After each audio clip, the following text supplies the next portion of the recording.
Olá a todos e bem-vindo ao canal Comboios Forever. Aqui estão os títulos do FEL Notícias número 4 que diz respeito aos meses de janeiro, fevereiro e março de 2020. Primeiro, obviamente, a reabertura das oficinas de Guifões a 15 de janeiro de 2020, que marcou uma nova etapa no plano de recuperação de material da CP, onde algum desse material recuperado já começou a circular. A Fertags ajusta a oferta e generaliza a nova configuração de lugares para fazer face à procura antes da pandemia. A CP começou a efetuar formações de maquinista com UTDs 592 de Espanha em Beja. Quais as perspectivas, quais possíveis serviços, qual seria a possível intenção dessa formação de maquinistas? Vamos ver tudo já a seguir. Depois, obviamente, nova organização interna da CP, com nova organização, fusão CP-MF e novo recorde de passageiros em 2019. A CP nunca transportou tantos passageiros como em 1998. Por fim, vamos acabar com o Ferrovia 2020, acompanhamento regular da execução do programa de investimentos ferroviários, com novas intervenções no Corredor Internacional Sul, nova linha de Évora, entre Évora e Elva, já está em construção. A linha da Beira Alta, com todos os concursos lançados, darem em obra a modernização da linha da Beira Alta.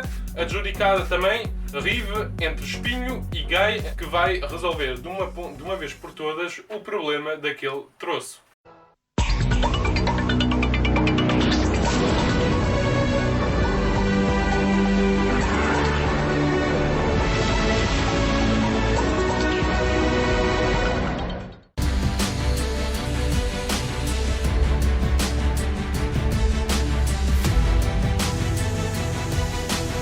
Portanto, no passado dia 15 de janeiro de 2020 foram reinauguradas as oficinas de Guifões, agora da CP, antigamente da MF.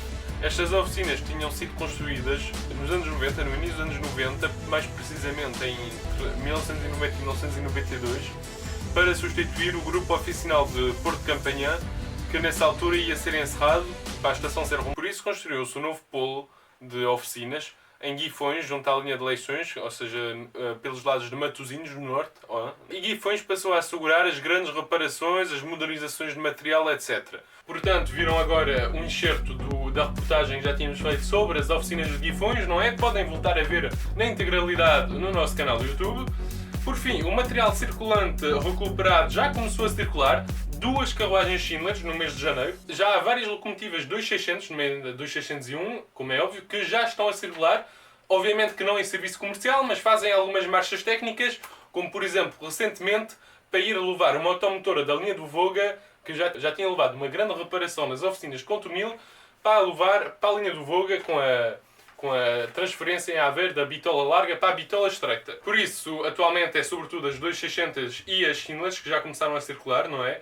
Mas temos também o material da linha de Sintra que também está em vias de ser recuperado. 2413 vai seguir para baixo nos próximos tempos e, em princípio, as duas 3500 também nos próximos meses, o que também vai ajudar a reforçar a oferta na linha de Sintra nestes tempos de pandemia. As grandes alterações também foram na série de locomotivas diesel, a única da CP, as 1400. A 1424, que estava a fazer uma grande reparação no Barreiro, já voltou para Contumil, não é? Para apoiar as suas outras irmãs nos serviços interregionais e regionais com carruagens Schindler. A 1438, que estava a ser recuperada nas oficinas do Barreiro, estava encostada antigamente, estava a ser recuperada há quase 2 anos, finalmente saiu das oficinas do Barreiro e já seguiu rumo a Contumil, mais uma vez também, para ajudar as suas irmãs lá no norte. Por fim, nesse plano de recuperação de material há também novos avanços. As carruagens História Fames, as primeiras, já estão quase a sair das oficinas de Guifões.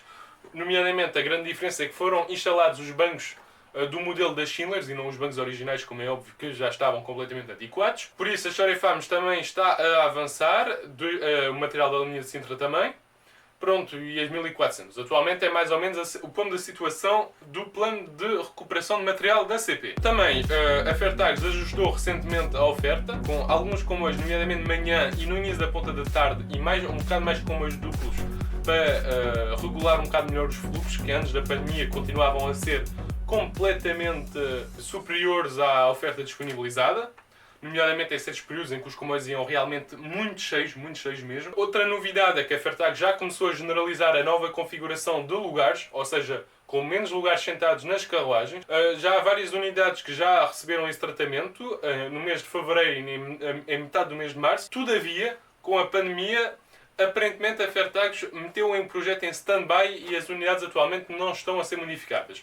Obviamente que o objetivo é, a médio prazo, daqui a alguns meses, voltar a avançar com o plano. Sobretudo porque a procura vai voltar a crescer mais tarde ou mais cedo. Agora, uma das notícias mais interessantes é também a formação de maquinistas que a CP fez em Beja. Portanto, no mês de fevereiro, a CP efetuou várias marchas de maquinistas durante mais ou menos uma semana para formar maquinistas nas unidades 1522 de Espanha, que atualmente prestam maioritariamente serviços no Minho e no Douro, mas que estão em vias de passar para Sul com a libertação de carruagens recém-modernizadas nas oficinas de Guifões. E o que se passa é que provavelmente as 1522 vão ser afetas também à linha do Alentejo, que atualmente é feita com aquelas UDDs que já sem muitas condições para fazer o serviço. Por isso é muito interessante, porque e também as marchas foram feitas entre Lisboa e Beja, o que também poderá indiciar, podemos pensar que a CP anda, quer dizer, agora com a pandemia, tudo isto alterou os planos, não é? Mas estamos a falar de antes.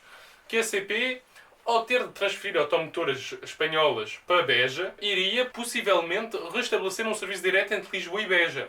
Obviamente que não intercidades, mas as 1582, nomeadamente as PON2 modernizadas pela Renfe, permitem 140 km/h, o que é mesmo assim uma velocidade interessante. Obviamente vamos ver o evoluir da situação da frota agora com a pandemia. As oficinas nos últimos meses trabalharam por vezes em rotatividade, ou seja, uma semana sim, semana não, com o pessoal dividido em vários grupos. Agora, com a retoma da oferta, as oficinas também estão a retomar gradualmente a capacidade normal, o que não deixa de não colocar problemas de saúde pública nessas oficinas, tendo em conta que a CP tem de assegurar medidas drásticas de segurança que por vezes não foram acima de meio asseguradas. Os sindicatos, aliás, até tiveram a oportunidade de o mostrar e a CP não o negou.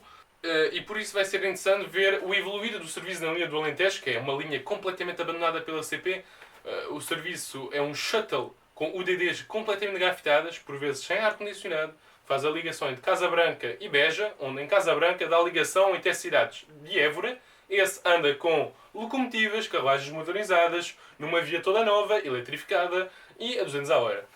Por isso, podemos ver aqui o pequeno problema entre as duas linhas. Por falar na CP, também em janeiro e em fevereiro foi implementada a nova organização na CP. Acabaram de vez as unidades de negócio. No lugar temos duas direções transversais. Temos a direção CP Manutenção e Engenharia, que é basicamente a junção entre as estruturas da MF, da antiga MF, não é? Da manutenção e da reabilitação, com as estruturas da direção de material da CP, antiga direção de material da CP, e com a engenharia que ainda restava na CP. Isso foi tudo juntado numa direção do primeiro nível, que vai ser responsável de assegurar basicamente a gestão e a disponibilização do material. Do outro lado temos as antigas direções de supervisão da circulação e direções de exploração que fusionam e ficam com a direção de operações e nomeadamente produção, que vai ser responsável basicamente por gerir a oferta, definir horários, por exemplo, fazer as escalas dos maquinistas, entre outros, por isso fazer os horários, mas também é assegurar o funcionamento das bilheteiras, assegurar toda a operação que exige para termos comboios a circular.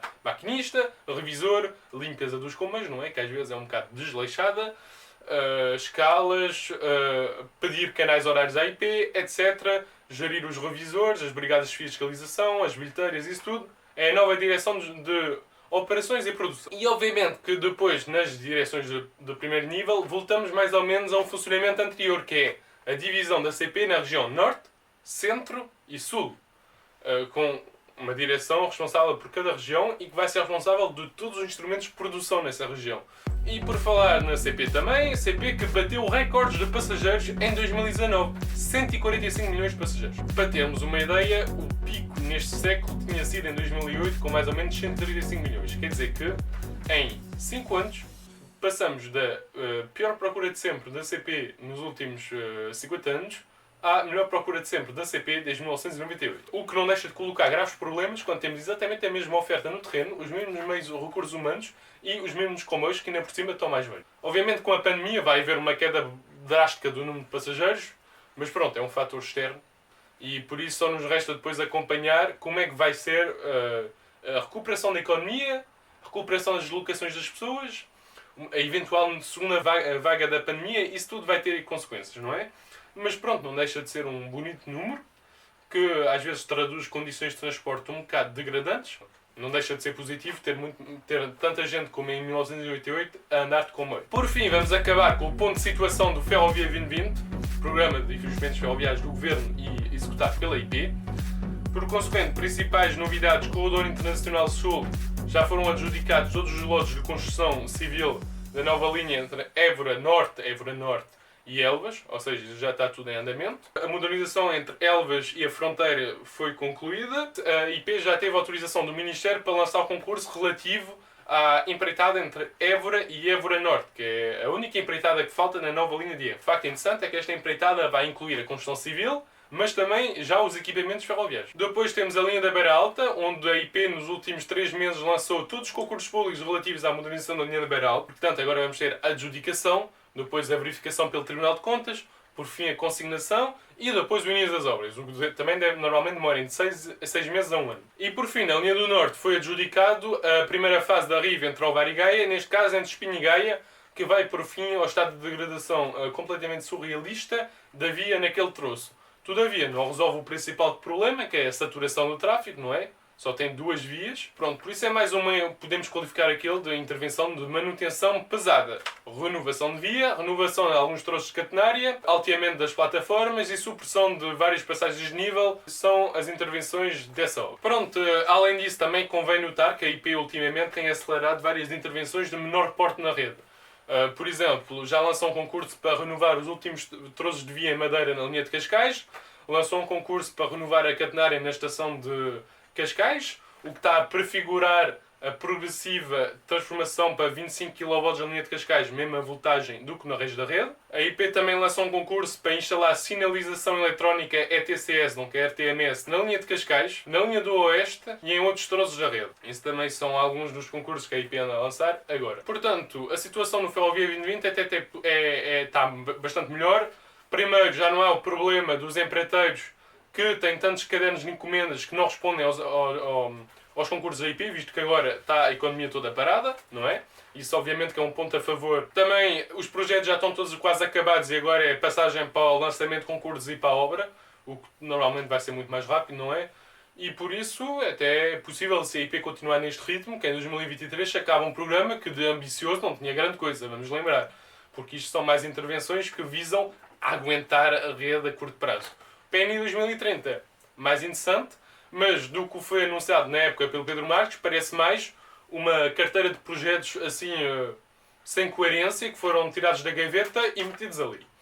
Obviamente que o Governo vai ter de fazer uma seleção dos projetos e lançar os mais importantes agora, não é? Nomeadamente os projetos, porque, por exemplo, aquelas variantes de que se fala na linha do Norte são projetos que demoram alguns anos a serem desenvolvidos, que depois demora sempre algum tempo a lançar concurso e depois ainda demoram tempo a ser executados. Por isso, convinha os projetos já serem lançados agora e não daqui a 3 anos. Aliás, que é o Governo que está a dizer, mas já sabemos que o Governo diz uma coisa, mas depois, sobretudo quando as finanças começam ali a falar, aquilo muda.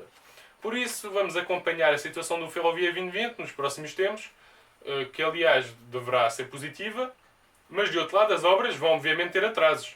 Porque 1 mês e meio de atividade super reduzida e agora com as medidas de proteção extras para o pessoal, obviamente que a capacidade das obras está reduzida. E também não sei como é que a IP vai resolver isso, porque há a questão dos fundos comunitários. A partir de um certo momento, em 2023, a IP e o Governo perdem os fundos comunitários. Aí tem de ser o Governo a meter o dinheiro no lugar. Aí também não sabe se Bruxelas não vai ser mais flexível nesse ponto de vista, tendo em conta o choque que todos os países da Europa levaram a nível das obras. Este Ferro Notícias acabou, espero que tenham gostado.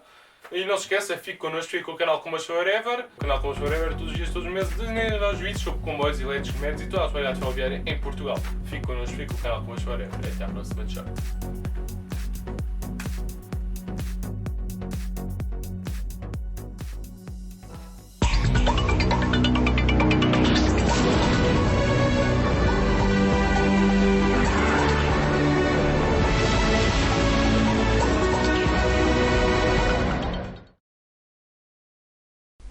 Canal Comboios Forever. Produção.